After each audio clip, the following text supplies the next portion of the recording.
आज की कहानी एक नए मोड़ पर पहुंच चुकी है, जहां रिश्तों की लड़ाई अपने चरम पर है। बेटे को जब सच्चाई का एहसास हुआ तो उसने अपनी ही माँ से पूछा कि ऐसा क्यों किया।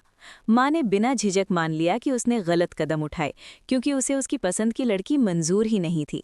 उसे ये अच्छा ही नहीं लगा कि जिस लड़की की माँ उनके घर काम करती थी, वही अब उसकी बहू बन जाए।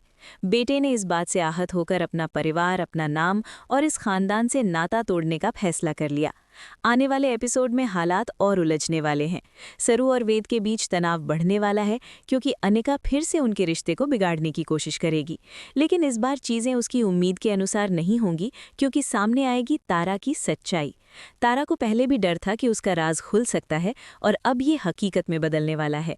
अनिका और तारा दोनों एक दूसरे के सामने खड़ी होंगी, और इसका जो नतीजा निकलेगा उसे देखकर तारा खुद भी हैरान रह जाएगी। इधर वेद और सरू के बीच नज़दीकियां बढ़ती दिखेंगी। उसी समय वेद को ये भी पता चलेगा कि तारा और अनिका ने मिलकर उनके बीच दूरी लाने की कोशिश की थी। ये सुनकर वेद गुस्से में तारा के सामने अपना गुस्सा निकालेगा और कहेगा कि उसने सब जान लिया है। तारा आखिरकार मान लेगी कि वो कभी भी सरू को वेद के जीवन का हिस्सा नहीं बनने देना चाहती थी, क्योंकि सरू की माँ पहले उनके घर काम करती थी। तारा की इन बातों ने वेद को और सरू को अंदर तक झकझोर दिया। पर इसी मोड़ पर वेद और सरू एक दूसरे का साथ देने का वादा करते हैं। लेकिन कहानी यहाँ खत्म नहीं होती। वेद अब घर छोड़ने का बड़ा फैसला लेने वाला है।